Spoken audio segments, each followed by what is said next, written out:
पूर्वक बातचीत किया। उन्होंने भी क्या कहा कि इस मामले को हम लोग संज्ञान में ले चुके हैं, इस पर हम लोग गंभीर हैं।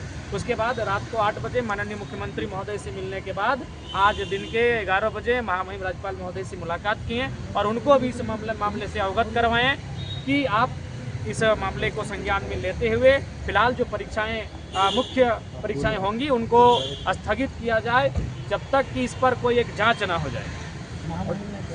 महामहिम ने कहा कि इस विषय को हम लोग भी अखबार के माध्यम से जानकारी में ले लिए हैं और हम लोग भी रुचि रखे हैं। वास्तविक बात है कि इस बार जेपीएससी की जो परीक्षा है उसमें गड़बड़ियां हुई हैं और उन्होंने भी इस बात को दर्शाया कि जब आयोग के सदस्यों ने स्वयं हस्ताक्षर नहीं किया है, वो स्वयं मुख्यमंत्री को चिट्ठी लिख रहे हैं कि इसमें वो गड़बड़ी की आशंका जता रहे हैं, तो इस बात से इनकार नहीं किया जा सकता कि गड़बड़ी नहीं हुई है। कल दिल्ली में जिस तरीके से छात्रों पे लाठीचार्ज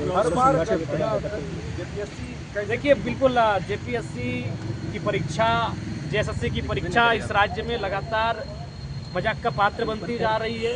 राज्य के दो बड़े आयोग, दो बड़े संस्थान जिनको जवाबदेही है, जिनकी जिम्मेदारी है इस राज्य के लाखों युवाओं के सपने को साकार करने के लिए परीक्षाएं आयोजन करने का, और वो लगातार कटघरे में आकर खड़ी हो जा रही हैं। ऐसे में सरकार को गंभीरतापूर्वक विचार करना चाहिए और उन्हें इनकी कार्य प्रणाली में सुधार कैसे हो, परीक्षाएं नियमित कैसे हो, पेपर लीक के मामले ना आए, विसंगतियां ना आए, त्रुटियां ना आए, इस पर गंभीर होकर कार्य करना चाहिए। अच्छा, जैसे राजभवन तक रहेंगी या फिर आगे जी, हम लोग 2 दिन का अल्टीमेट देंगे, उसके बाद से हम लोग आंदोलन की तैयारी में लग जाएंगे। आज ही हम लोग बैठक करेंगे और आंदोलन की रूपरेखा को तैयार जयराम जी, जेएसएससी की एक और मामला सामने आया है, उसमें जो एग्ज़ाम है, एग्ज़ाम के अगले दिन या देर रात एडमिट कार्ड आ रहा है, ये मामला भी उजागर हुआ है। जी, अभी चिंता का विषय है। इस प्रकार के मामले, कई मामले आए हैं जो स्पष्ट बता रहे हैं कि इस बार के परीक्षा में निसंदेह कोई न कोई समस्याएं हुई हैं, गड़बड़ियां हुई हैं, और उसको लेकर हम लोग मुख्यमंत्री राज्यपाल महोदय से मिले हैं और आगे हम लोग आंदोलन की तैयारी भी करेंगे। पार्टी का आपको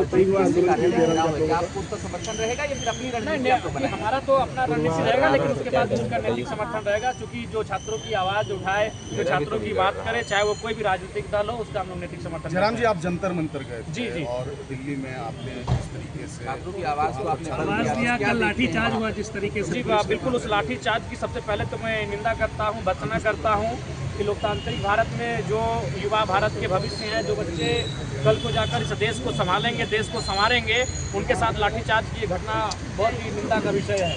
उनकी सिंपल सी मांग है कि आप आकर बातचीत करिए, आप संवाद करिए, और अगर उस संवाद के बाद तथ्यों के आलोक में, तर्कों के बाद अगर शिक्षा विभाग, अगर विभाग दोषी पाया जाता है, जो कि अनुमान है कि पाया ही जाएगा, तो विभागीय मंत्री को इस्तीफा देना चाहिए। उन्होंने माननीय प्रधानमंत्री को पद से हटाने के लिए तो नहीं कहा है कि प्रधानमंत्री की गद्दी आप छोड़ दें, लेकिन उनकी नैतिकता होनी चाहिए। एक लोकतांत्रिक भारत है और आप कहते हैं कि हम देश को श्रेष्ठ बनाएंगे, तो श्रेष्ठ भारत तभी बनेगा जब छात्रों की आवाज़ सुनी जाएगी, किसानों की आवाज़ सुनी जाएगी। उनके पास इतना समय है कि वो 7 समंदर पार चले गए मेलोडी की टॉफी लेकर, लेकिन उनके पास इतना समय नहीं है कि उनके संसद भवन से, उन प्रधानमंत्री आवास से 7 मिनट की दूरी पर एक जूस का बोतल लेकर चले जाते, एक जूस की गिलास लेकर चले जाते। तो अब ये दर्शा रहे हैं कि आप कितना गंभीर है राज्य को लेकर, कितना गंभीर है इस देश को लेकर। बीजेपी कल जेपीएससी को लेकर प्रोटेस्ट कर रही है, क्या जयराम? जी, जेपीएससी को साथ साथ उनको नीट को लेकर भी प्रोटेस्ट करना चाहिए। भारतीय जनता पार्टी को मैं कहना चाहूँगा कि जेपीएससी के साथ साथ उन्हें नीट की परीक्षा को लेकर प्रोटेस्ट करना चाहिए। अपनी ही सरकार के खिलाफ बात करने से आप गुनहगार नहीं हो जाएंगे, लोकतांत्रिक, बल्कि लोकतंत्र का एक सुंदर संदेश जाएगा कि स्वयं झारखंड की इकाई ने प्रधानमंत्री को कहा कि आप नीट में जो गड़बड़ी है उस पर जाकर संवाद करें। ये बड़ा बढ़िया सुंदर संदेश जाएगा। जयराम जी, 5 दिन बाद जेपीएससी मेंस की परीक्षा है, सेंटर शेड्यूल किए गए हैं, 2 जुलाई को परीक्षा पीटी की रिजल्ट देती है। क्या लगता है कि इस आंदोलन को करने में आप लोग देर नहीं कर दिए? देखिए, बिल्कुल हम लोग शुरू में ही आए थे जब मामला सुने, देवेंद्र जी के नेतृत्व में रांची में कार्यक्रम भी हुआ, और इसीलिए ये चाहते हैं कि आंदोलन ना हो, ये चाहते हैं कि गड़बड़ियों पे पर्दा दिया जाए, उसको पर्दे में रखा जाए। इसीलिए मात्र 15 दिनों में परीक्षा का, मुख्य परीक्षा का आयोजन किया जा रहा है, जबकि कम से कम उन्हें तैयारी करने के लिए 45 दिन का समय मिलना चाहिए। इससे पहले जो परिपाटी रही है, परंपरा रही है कि प्रारंभिक परीक्षा के बाद जब मुख्य परीक्षा की तिथि का तय होता है तो कम से कम 45 दिनों का उनको समय दिया जाता है, लेकिन 45 दिनों का समय उनको दिया भी, अभ्यर्थियों को भी नहीं दिया गया है। आनंद फानन में परीक्षाएं आयोजित की करके ये चाहते हैं कि इसको मतलब रास्ते से हटा दिया जाए विवाद को। ये मेरा वित्त मंत्री देरी ने पर पत्र सवाल लिखकर था, बोला है कि जनप्रतिनिधियों का जो है अधिकारी जवाब नहीं देते, नहीं सुनते। आपके साथ भी ऐसा है कि किन्हीं अधिकारी को पत्र लिखे या कॉल किए रिप्लाई नहीं कर रहे? नहीं होता बीजेपी है, ने भी बिल्कुल बिल्कुल सही बात है।